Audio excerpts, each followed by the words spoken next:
If you've been struggling with identifying intervals, or maybe just the concept of major third, minor third, augmented fifth, diminished seventh, all that kind of stuff is confusing for you, this is the video you want, because I'm going to show you a simple system that you can use to identify any interval in a matter of seconds. And if you're new here, my name is Jonathan, and on this channel we provide practical tutorials to help you improve at the piano and music theory faster. So let's dive in. You probably already know this, but an interval is a fancy term for simply the distance between two pitches on the piano or any other instrument.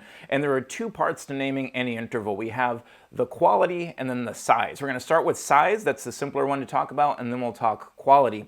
So the size of the interval is, say, seconds, thirds, fourths, fifths. It's literally just that distance, the way we see it on the page. That's going to be really important for later, as you'll see in a moment. But let's say we have an E going to a G. And again, we're not worried about major, minor, perfect, any of that stuff. We're just thinking about size. So E to G. So how do we measure that? We basically count from the bottom note to the top note. 1, 2, 3, and we call that a third. If we were doing that on the staff, you could just think in your head 1, 2, 3, and there's my third. To show you another slightly harder example, let's say we have this note going to this note. Same process, 1, 2, 3, 4, 5, 6. We would call that a sixth. And if you needed to work it out on the page, you could think 1, 2, 3, 4, 5, 6.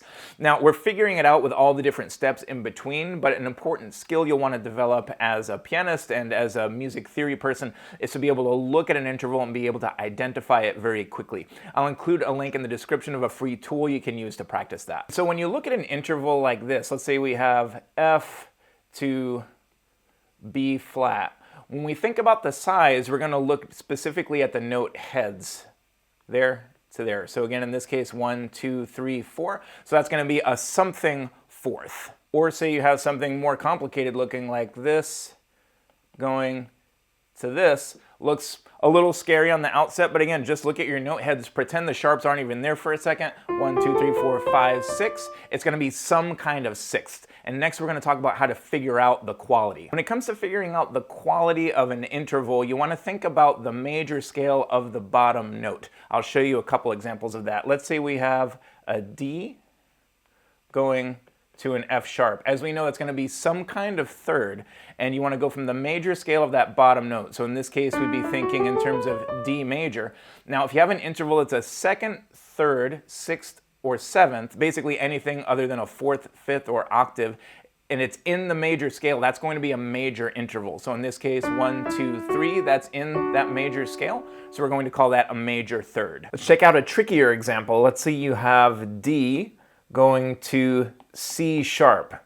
So we know that's some kind of seventh, again, going from the major scale of that bottom note, in this case D major, 1, 2, 3, 4, 5, 6, 7. We'd call that a major seventh. Just to use an example from a different key, let's say you have E flat going to C. So again, think major scale, bottom note, E flat major, 1, 2, 3, 4, 5, 6, major sixth. Fourths and fifths will be slightly different how we label the quality. Let's say we have a G to a C. That is in the scale, but we're not going to call that a major fourth. We're going to call that a perfect fourth. So fourths, fifths, and octaves, we call those perfect intervals. Here's another example, B flat going to F, again following the major scale, 1, 2, 3, 4, 5, or even if you're not following the scale, if you just look at the steps in between, 1, 2, 3, 4, 5, we know that's a fifth, and we just want to check if it's in the scale, 1, 2, 3, 4, 5, it is, so we'd call that a perfect fifth. Now let's talk about minor intervals. Again, we're going to use the major scale of the bottom note as our reference point, but if we lower that top note by a half step of what it would be if it were in the major key, then that makes it a minor interval. I'll show you a couple of examples of that. Let's say we have D going to F. Again, we want to think in terms of the major scale. This is a third of some kind, so it's definitely going to be a 3. So we think 1, 2, 3. Well, it's not an F sharp, so we've taken that major third and we've lowered it a half step, so that would turn it into a minor third. I'll show you another example. Say we have G going to E flat. So again, think major scale, 1, 2, 3, 4, 5, 6. Okay, well, the E flat is, of course, not part of our G major scale, but it's lowered a half step, so this is a major interval, down a half step. So that would be a minor sixth. However, the rule changes when we have fourths, fifths, and octaves. We're not going to have a minor fourth or a minor fifth. We have a slightly different term for that. So if we have, say, a G going to a D flat, again, we think of that perfect fifth, and when we lower that a half step, we're going to call it a diminished fifth. Now, can we have diminished of other intervals? We absolutely can. It's slightly trickier, but bear with me, and I think you'll get it quickly. So a diminished interval, when we're talking about seconds, thirds, sixths, and sevenths, it's going to be down 2 half steps from the original major interval. I'll show you a couple examples of that. Let's say we start with F to D. Again, thinking major scale of that bottom note, 1, 2, 3, 4, 5, 6.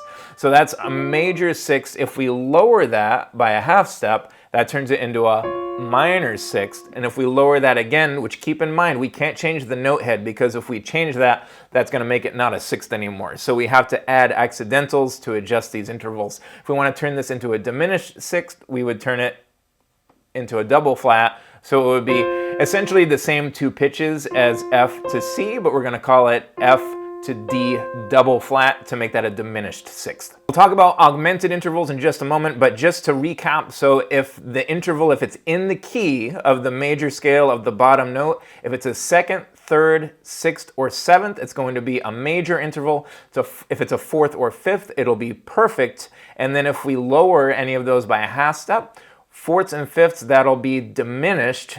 So diminished fourth or diminished fifth. Anything else, second, third, sixth, or seventh, that would turn it into a minor interval. And then for those seconds, thirds, sixths, and sevenths, if you lower it again, for example, that double flat we just looked at, that would turn it into a diminished interval in that case as well. Now let's talk about augmented intervals, and this is something that's actually consistent across all the types of intervals, regardless of whether we're starting from major intervals or a perfect interval. And all that is say we have an F to a C, so that'd be a perfect fifth. If we raise that top note by a half step, F to C sharp, we would call that an augmented fifth. But the same thing holds true if we have something like F to A sharp.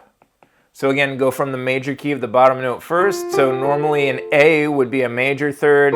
Turning that into an A sharp would turn it into an augmented third. So perfect intervals, fourths, fifths, and octaves, it's relatively straightforward. When you increase it by a half step, it turns it into an augmented. When you decrease it, it turns it into diminished. And then with major intervals, when you raise it that half step, it turns it into augmented. When you lower it a half step, it turns it into minor. And then when you lower it again, it turns it into diminished. Let's look at a couple trickier examples just to show you how you can put this into practice. Again, some of these intervals can look a little scary, but once you just follow these simple systems, it doesn't need to be that difficult at all. So let's say you have F sharp going to B sharp. Now, if you're like me, when I was a theory student, you'd be like, what the heck is that? I have no idea how to label it. So again, just calm down. Think of the major scale of the bottom note. So in this case, that's F sharp major.